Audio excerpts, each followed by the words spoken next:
get this out of the way. Unlike our previous comedian, I am not gay, but I will sound and look like it throughout the entire set. It's true. I do comedy in Cleveland. I am a little new. I got very excited. A booking agent called me and he was like, yeah. He's like, I heard your set. He's like, I want you to be a part of a comedy festival. I'm like, oh, fuck, a comedy festival. So I call my mom and I'm like, Mom, I'm gonna be a part of a comedy festival. I don't know any more details. The guy texts me, he's like, yeah, it's called Yas Fest, all right? He's like, look it up. So I look it up, it's like LGBTQ inclusive. And so I call this guy back and I'm like, hey man, is this like inclusive or is this allies? And he's like, ooh, did I get this wrong? And I'm like, yeah, dude, you did. He's like, do you tell gay jokes? I'm like, I tell jokes about having sex with a woman. He's like, well, try harder. I know. I don't know what I was thinking with this outfit today. It's not really helping me. The top of me says that I would love to sell you insurance, but the bottom clearly wants to sell you weed. So, very confusing time for me. I don't even think I've ever performed this long. The last time I've had to perform anything close to this was the night I got engaged. And I think it will go roughly the same. I'll probably pound it out for about 5 minutes and then apologize for the next 3 and say, it never happens like this. And that's okay, you know, like, when you're younger, you brag about it. You're like, oh, I can have sex for hours. Nobody wants to have sex for hours.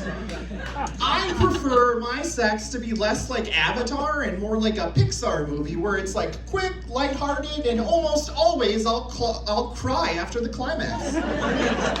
So, yeah, we moved to New York City about 5 years ago.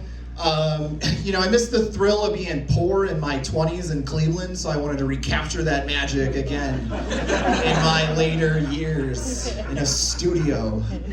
No, we moved because my fiance got a real fancy-ass job, and apparently when you have a large income disparity that is not in your favor, you have to, like, the one who makes the most does not participate in a lot of the household responsibilities, like unloading the dishwasher, or folding the laundry, or performing oral sex. I get to come home to all 3.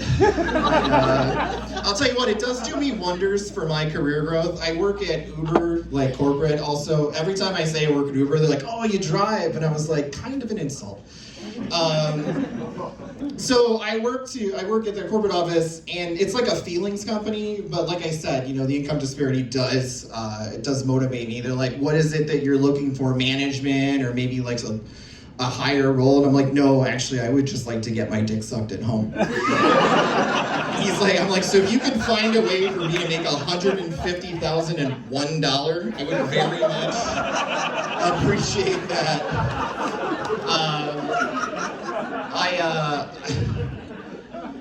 I was born not far from here in Parma, Ohio. Hey.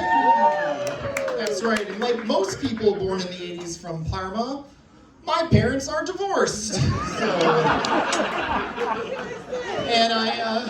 yeah, that's you! You got divorced! Yeah, that's my mom. I have never said dick sucked in front of my mom ever. And I'm gonna say it like 50 more times. She's gonna learn more about my asshole tonight than most other people. I am very excited. You know, but being divorced when you're like a really young kid isn't a big deal. You know, you read the book about how one dinosaur didn't like the other dinosaur, and now they both live in other caves. And really the benefit is, like, I played Nintendo. It's a real book.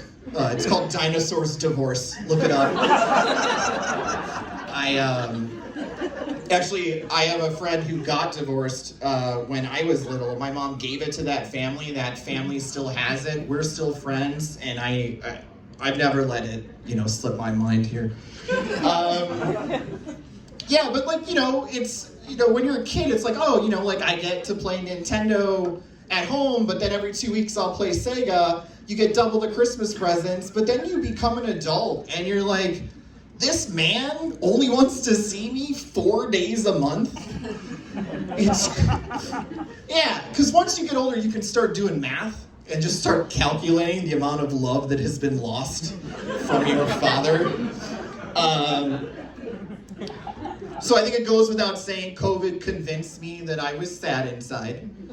So I would appreciate if you would continue to laugh. Or I'll kill myself.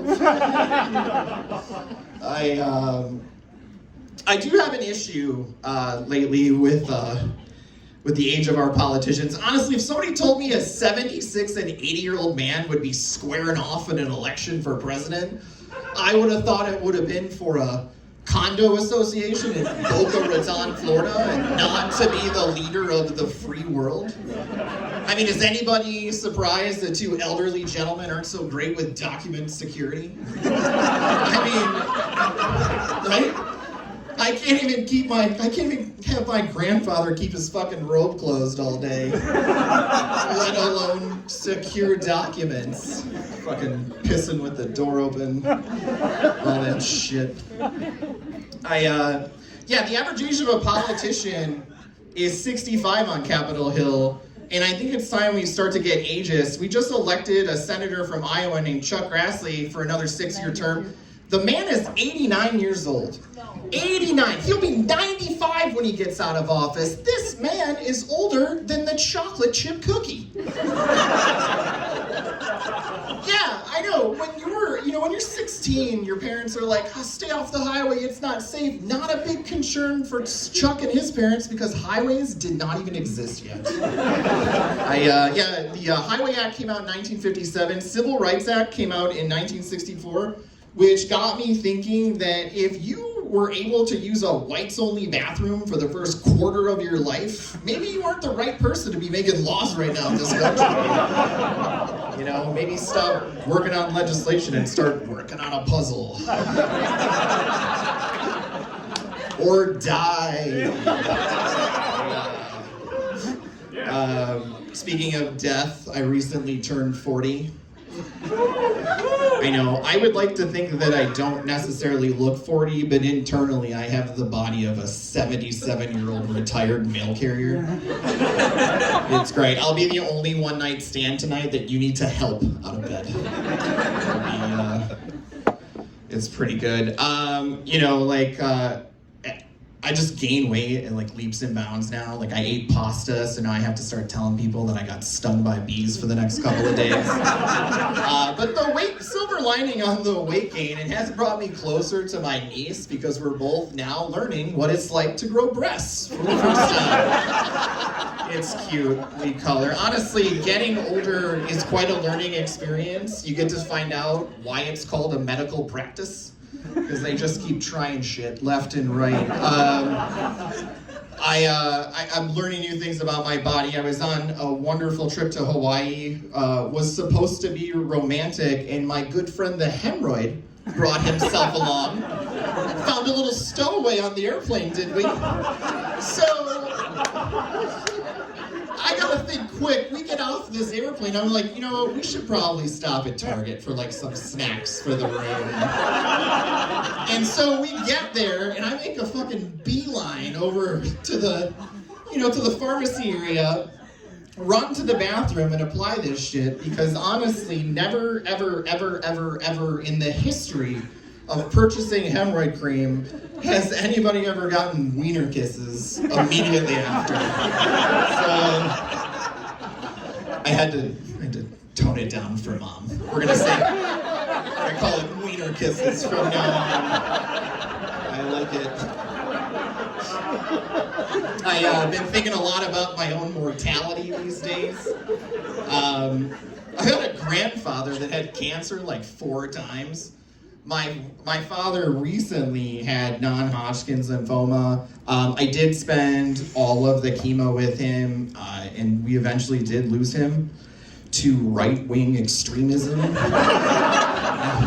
Honestly, it was he went into the doctor's office and they were like, listen, the chemo is only going to take you halfway there, but if you really want to beat the shit out of this cancer, you should become extremely xenophobic and just buy like 4 assault rifles. So he doesn't have cancer anymore or a strong relationship with his children. And it's not from trying, like we're always, whenever I'm in town. I texted him over Christmas actually. I was like, Dad, I'm gonna be in town for the next 2 weeks. I'm hoping we can get together, one of the days around Christmas, my sister and the kids, what do you wanna do? This man texts me back, I've got family in town, so how about we meet up at the Lizard on the 26th? Anybody ever gather around a bucket of wings to celebrate Christmas? Holy shit. Another fun learning, I've discovered, much like you, Bill, I've discovered the magic of the prostate. I went and got myself a prostate exam. I am obviously concerned about my health. Honestly, if you have not gotten a prostate exam, you have not lived. Wow. You go in there and you're in the doctor's office, you're sitting on that weird chair with the white construction paper and you're just waiting, staring at that tube of petroleum jelly for 10 minutes.